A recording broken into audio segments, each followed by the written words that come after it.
so we can get going before I forget, because I will forget. And we have a few people in here. Tina is here. Hi, Tina. Good to see you. And who else is in the house? Let's see. Michael D. Thomas. Hello. So if you can tell a little bird, if you haven't already, and it looks like you have, so I appreciate that. And we're going to get started. So it's really simple to make your own cranberry sauce. Let me see if I can fix this camera on me a little bit more too. That down. I can never remember which way is which on this when I do it. So, oh, it's not working. So that's all right. All right, we can live with it. Not a big deal. All right. So, been a crazy, crazy week here. We had the World Food Championships in Kissimmee. Yes, I saw that. So what was that all about? Well, I was here. I was there. I actually went over Tuesday after our show to check it out to see what was going on, and they were setting up. And it has been in Vegas, and this is the first year they moved it to Kissimmee. And, Ron Schneeberger's here, and Ron did help me out on Sunday, and we had a great time doing some live shows, and everything looked good. And then Ron, when I went back to view him, I was not on any of the shows. Oh no! So I don't know. Me, Blab, combination of both. I think I need to start using an iPad when I go mobile. That's all. I'm going to have to bite the bullet since it's built. They have an iOS app. Maybe I need that app. But anyway, I was out there Thursday, Friday. Saturday, I went to a private event at nearby that some of the sponsors, the area sponsors, were holding with some of my foodie friends, and USA Today was out there filming. So it was kind of cool. And I got to hobnob with some of the big personalities. Wow. So people come from all over, and is it professional? Is it? It really isn't. They have a professional division sometimes, but this is more or less, you can, if you're a pro and you want to take a shot at it. And if a home cook makes you look bad, well, guess what? Home cook just made you look bad. And, I want to call them professional home cooks for the most part. Yes, right. That's the whole thing. Yeah, they're cookbook authors. They're home cooks who have cookbooks. Some of my friends from the area won. Josie, I can't remember her last name, Lassig. I can't. Oh no, that's not right. But anyway, Josie came in second, and Josie had a horrific water ski accident not that long ago, where she was pretty much immobilized. I think she was even partially paralyzed. And let me tell you what, she's back in action, and she took second with this beautiful seafood dish. We had the Swedish Cowboy was here, and he is a cooking show star in Sweden, and he did some of his stuff there. It was pretty cool. He didn't place. So you had the Swedish chef. Yeah, this guy.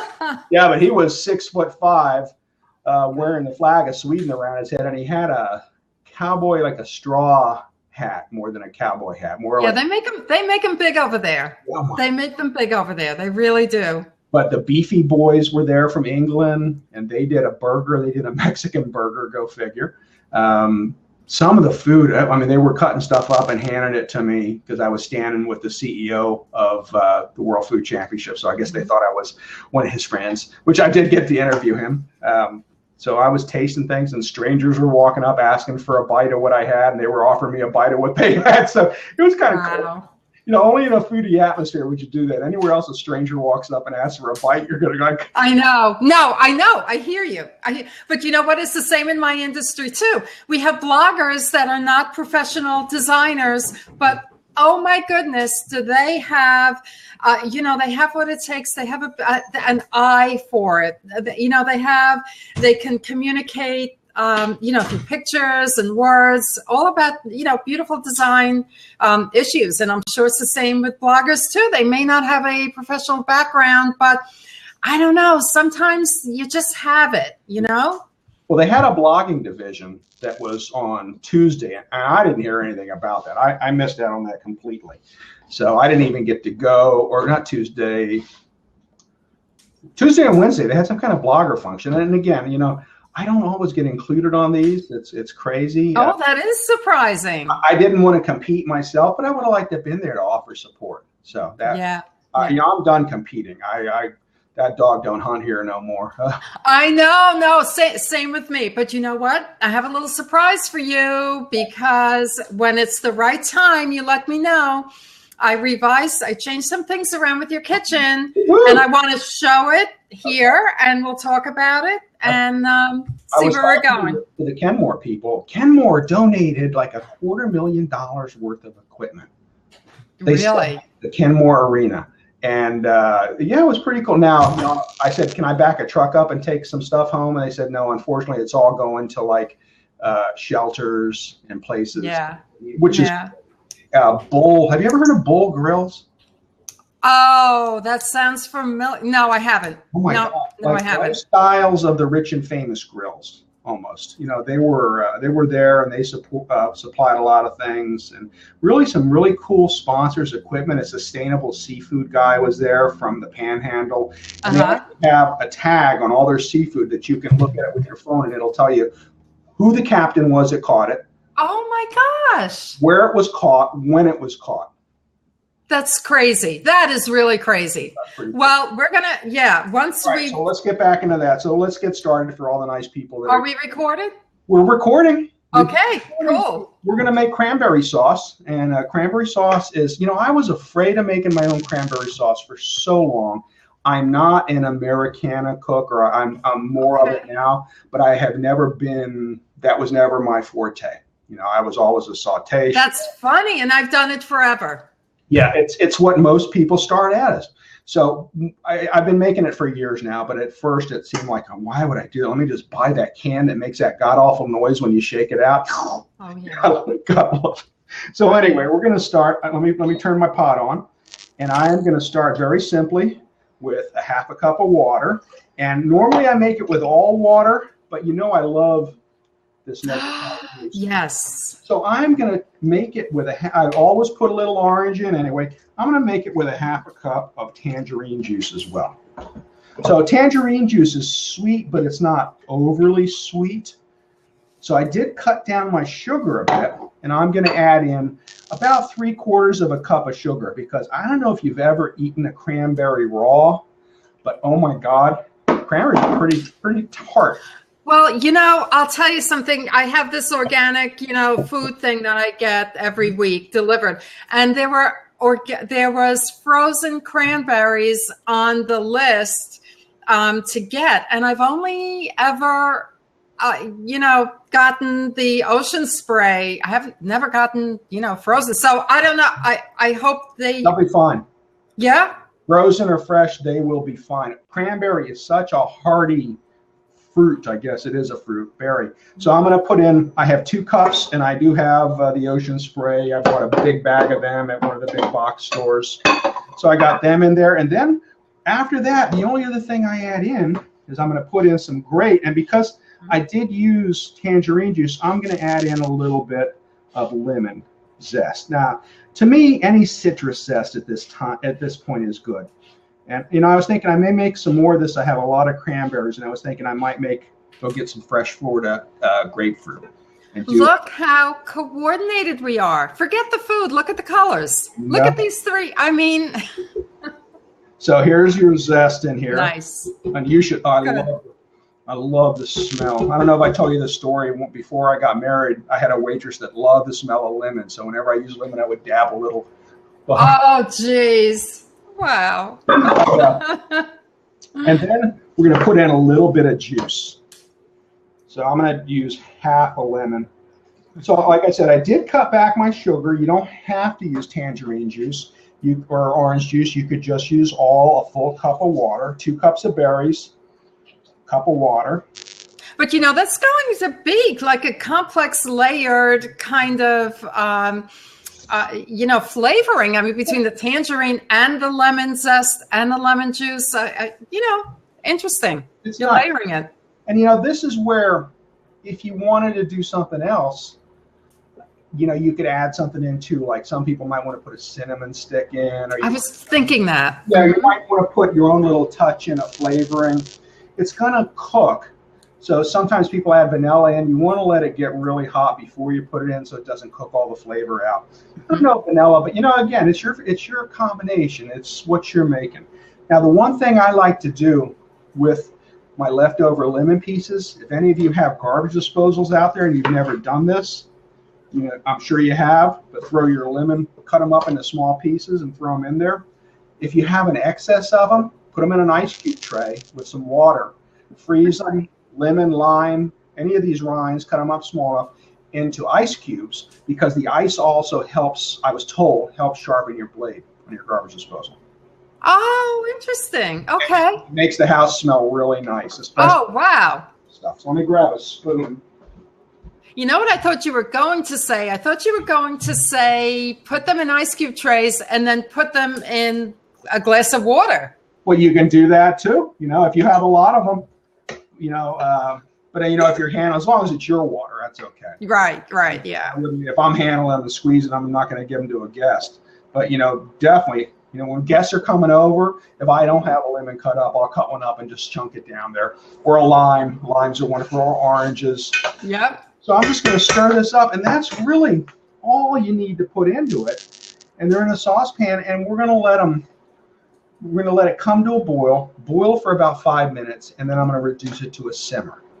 And it's going to take about 15 minutes. So it's just about coming to a boil. And at that point, you'll start to see the berries break apart. So while we're waiting for that, why don't we talk a little about the kitchen? Yes. Okay, good. So, I got the vibe from you last. Do you hear an echo?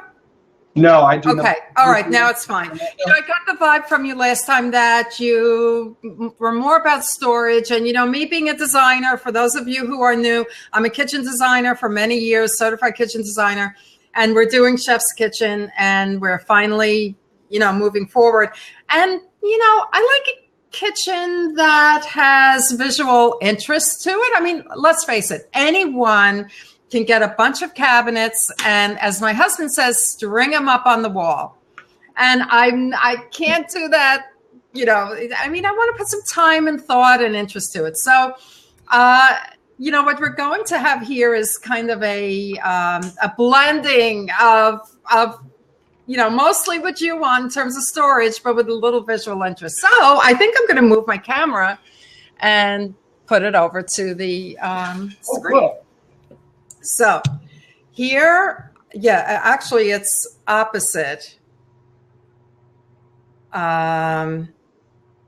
It's funny. It's a mirror image. Okay, yep. Okay, there we go. So this is very preliminary, ignore the colors. There'll be something over the refrigerator.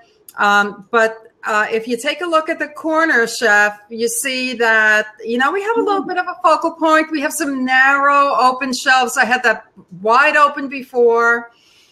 So I closed it in. What I'm thinking of actually is that center angled section could even be another finish. It could be another wood or painted finish to add some interest to it. And the cabinet on the right of that angle, or actually, it's a mirror image to you. So the cabinet on the left of the corner section, that's the same width as the other cabinets on the other side. So we have excellent symmetry. Oh, wow. Excellent symmetry. Now, I don't know what we'll do over the range. Mm-hmm. Right now, my quick vision was to have this cabinet there, and then you can have a pull out. It's an inch tall, a pull out sort of hood, and then the guts of the hood are, up above. So we could do something like that, or we can make a hood as a focal point. Yeah. Let me move this over. If we could get a really good hood given to us, that would be good too. Yeah, so we can make a hood as a focal point, and that will really add a lot of visual interest to the kitchen. Now, I have drawers on each side of the, and we're going to begin to share this. I'm going to, we're going to really begin to share this around and get some feedback on it. And please, for you, I'm so sorry that this is moving a little bit because it's a mirror image. I keep wanting it to move the other way. So we have drawers. Drawers are good because it's one motion to open the drawer and there's your items rather than two motions, which is opening a door and pulling out, say, a rollout shelf, or opening a door and bending down and digging inside. You can't do that. So the one motion is great. And then below, after the angled wall on the short wall below, then we'll have a set of doors so you can put tall items underneath, because some tall items will not fit in a set of drawers. Right. So the end bottom cabinet will be doors with probably with rollouts. And so now what are you thinking? Now we could put the range in the corner. What do you think about that? I don't mind that. It's just a matter of diverting the hood. I think the hood is in place, and that was my only concern with moving it, was what's already cut in there for the vent to go in. Oh no, but that's not going to the outside. That vent you have now, it's all your cabinets are going to be replaced. So that's not a construction thing right now. So that doesn't matter. Right. Okay. That doesn't matter. So, I can do that. In fact, this is funny. Maybe you take it from here, and maybe I can quickly do put the range in the corner, and let's see if I can do that. All right. Well, so there we go. Sounds good. All right. So this is going to be simmering. So what I'm going to do is I'm going to take this and I'm going to move it over to the stove, and then I'm going to start doing the turkey ribs. So I'm going to turn this off so it doesn't beep. Come over here. Because it's got to simmer a little while longer yet. So I'm going to turn that down, and let's talk turkey. All right, and next week on Tuesday, we're going to brine a turkey, and I'm still deciding whether to wet brine it or dry brine it, because a lot of people now are dry brining. So, and it's really a lot easier. Yeah, but isn't there a difference in terms of, you can get that tenderness with a dry brine? Well, if you don't have a fairly tender turkey to begin with, it's not the brine so much that's tenderizing it as the brine is ensuring there's enough liquid in it and adding some more flavor. It's really like a flavor boost, and at the same time making sure you've got that extra liquid in it so when it cooks, it doesn't dry out as much. All right, now we have adjusted how we cook turkeys. We're going to roast a turkey upside down for at least half of the time. Wow. So the breast is down and all the fat drips into the breast.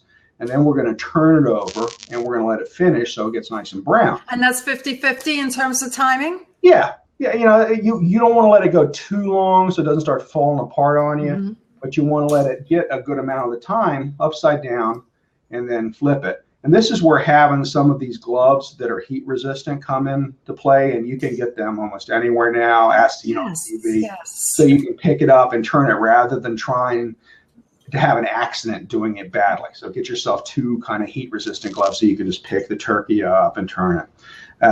And again, a good reason not to stuff it, because if you stuff it, it's going to be even harder to turn.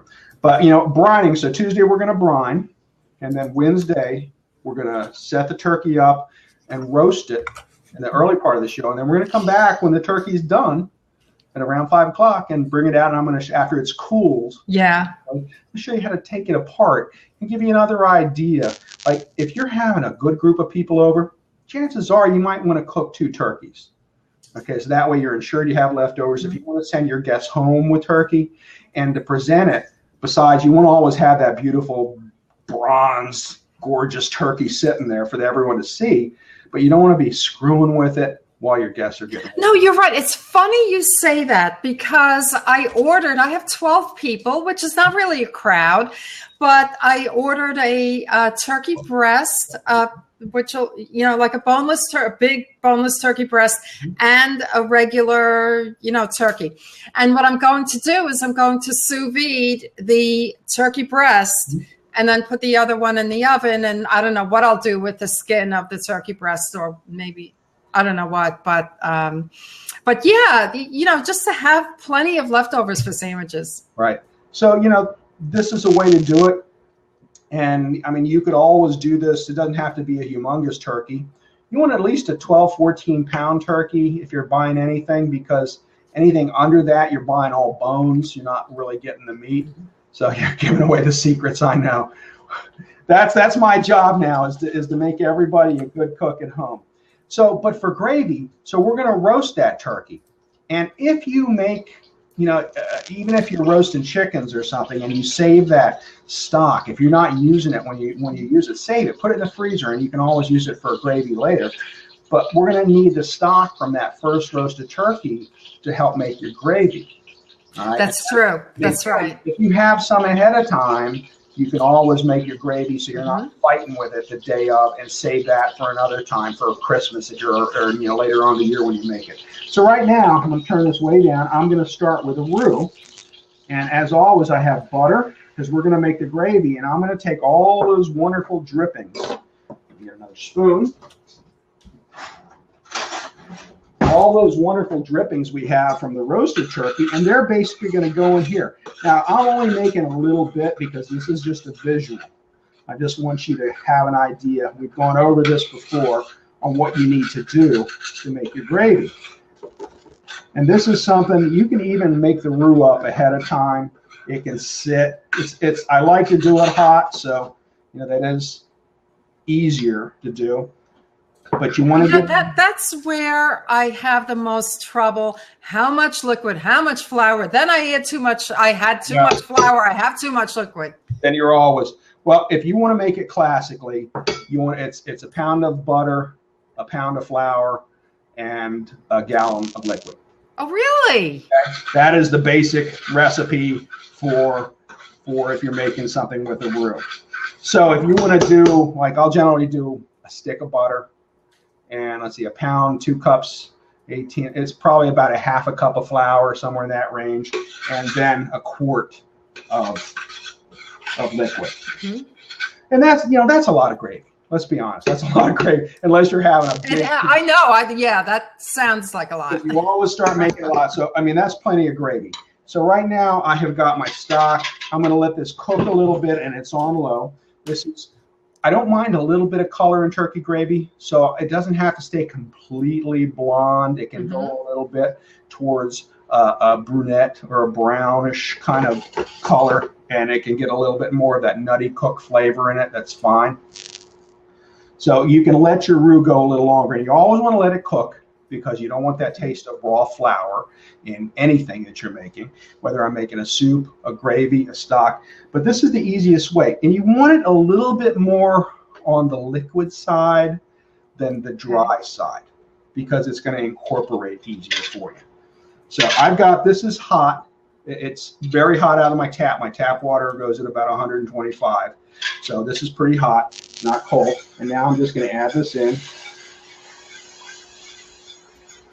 And this would be, I'm going to think about taking the stock right out of your pan that you just roasted your turkey, because you want to let that turkey rest before you cut it. So while it's resting, you can make your gravy. So, being very careful not to burn yourself. And you can either strain the stock coming out of your pan before you do it, which is a good idea to get all the little, but if you. Oh yeah, I do that. I use cheesecloth. Yeah. Or even it doesn't have to be perfect. You can use, like your pasta strainer. Set that over another pot and just pour it into it and get out all of the big pieces. Because, having a little bit of grit, or not grit, but having a little bit of piece of meat or a little bit of piece of something else isn't necessarily a bad thing with a turkey gravy. So here's the consistency, and it is going to keep thickening.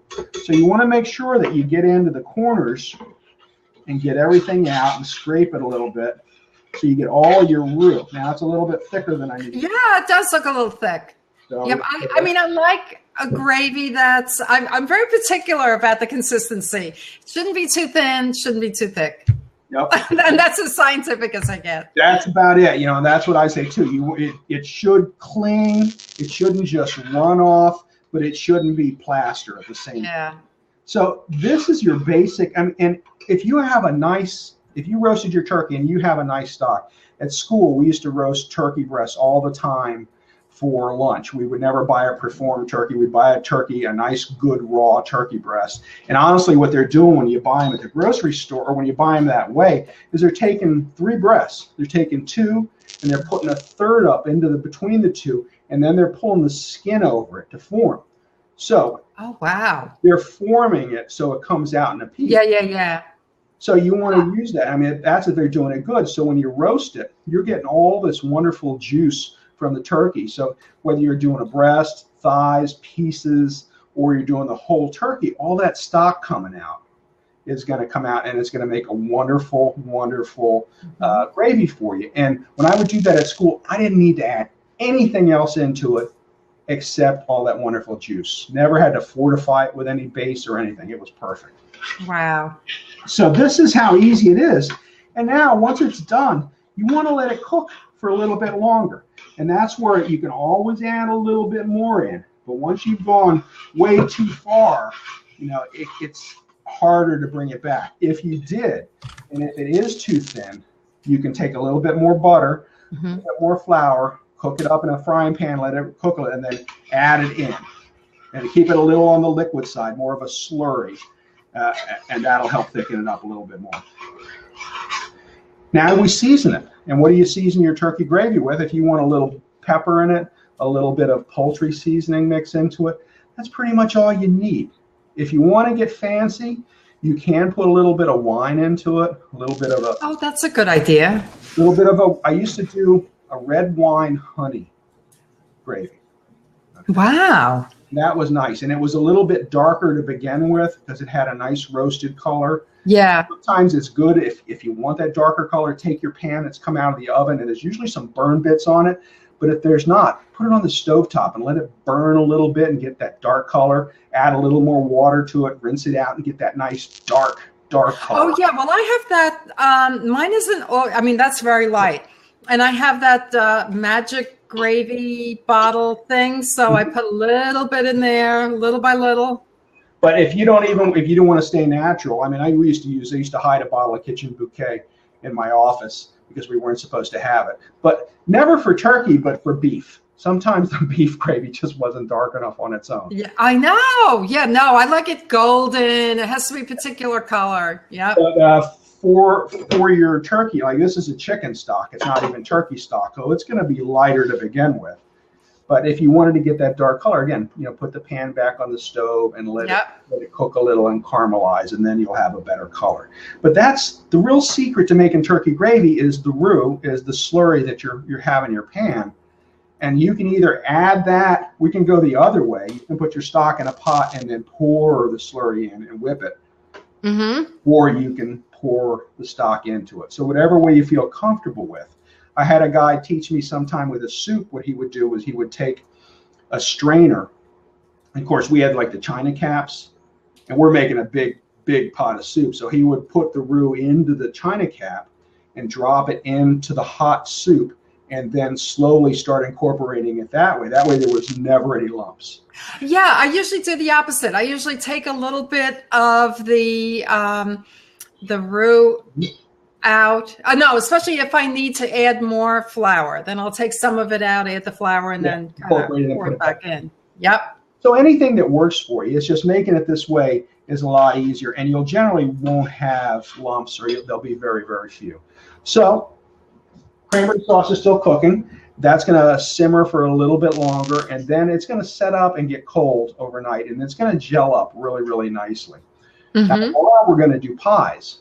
So I'm going to use that cranberry sauce with my apples to make a cranberry apple pie. Oh, that sounds great. Do you want to take a quick look at your kitchen? Yeah, let's do it. Okay. So I couldn't do too much because I just kept wanting to listen, but I'm kind of thinking maybe, just maybe, we should put the range in the corner. Maybe it could really look like a focal point. I like by that. putting that in the corner. You have tons of prep space then between the refrigerator and the range. I mean, this is not the best view, but it gives you an idea. So I'm going to shoot you over a couple of designs this way. The entire stove in there too. It just wouldn't be the range top too, right? It would be the ovens and the top. Right. Okay. That's right. Yeah, the whole range top. Yeah. Okay. So unless you're thinking of double ovens, are you thinking of double oven? Double ovens? That would be nice, but it would only be because it would be nice. I would never really use them that much on the few times.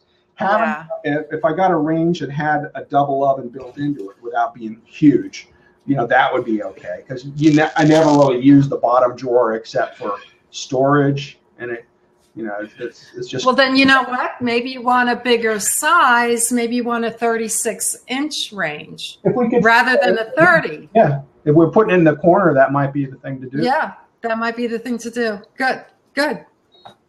All right, well, that's it for today's show. We can talk some more about that, and we'll have to do it in a hangout, though. I have to go old school, and we can't take this off the record.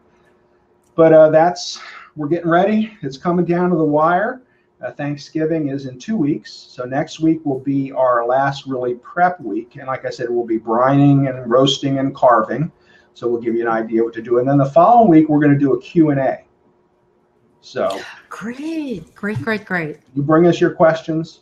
What are you having problems with them? We're going to do that on Tuesday, and if need be, I can do another one on Wednesday too.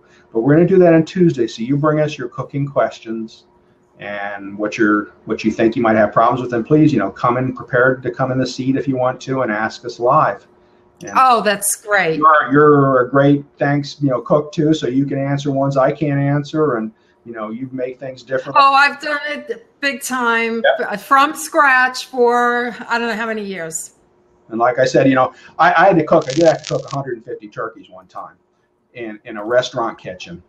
And I lived across the street from the restaurant. I lived across the parking lot from the restaurant. And I would set my alarm clock starting I think I started cooking them Sunday night after dinner, after we were done. And I would load the ovens up, go to sleep, come back, take them out, load them up again. Wow. You were probably so sick of turkey on Friday. Well, Thursday, then I never saw the line. All I did was sit and carve. All I did was debone and carve. Wow. They served. And we ended up having about 50 turkeys too many. So everyone went home with a cooked turkey that day. That's what I mean. The next day, Friday, you must have just said, forget turkey. I'm having a pizza. And there was a point I refused to cook anymore. He kept going out buying it. I'm thinking we weren't going to have enough turkeys, the owner, because we were selling the complete dinners too. Yeah. Okay. Oh my God. It was wow. And then I think out of 150 turkeys that I did cook, I had 2 of them that weren't cooked enough. And of course, there were turkeys that were going out. So of course. I caught. Oh man. And but yeah, so cooking turkey, I can do. I see that. Yeah, I see you have cooking turkey issues, a history. I do have issues with them. But and then this weekend, I am going to Citrus County. I leave Thursday. Oh, nice. And I'm going up to Citrus, and they're going to wine and dine me. I'm staying at the Plantation Golf Resort, and they're taking me out to dinner all over Citrus County and lunches, and so I'll be eating very well. Unfortunately, Lisa isn't able to go with me, so it's just going to be me. Fly me down. I'll be there. And they're gonna take me swimming with the manatees, but if it's just me with the manatees, I don't want them getting confused. Wow. Wow. I'm one of the manatees too. I didn't say it. I know. I didn't say it. So anyway, but yeah, so that'll be fun, and then we'll be back next week. Back to business as usual. Yep. Sounds good. All right. Well, thanks a lot, Susan. It was good seeing you, and let's jump in and hang out when you have time, and we'll talk some more. Sounds good. Bye everyone. Bye-bye.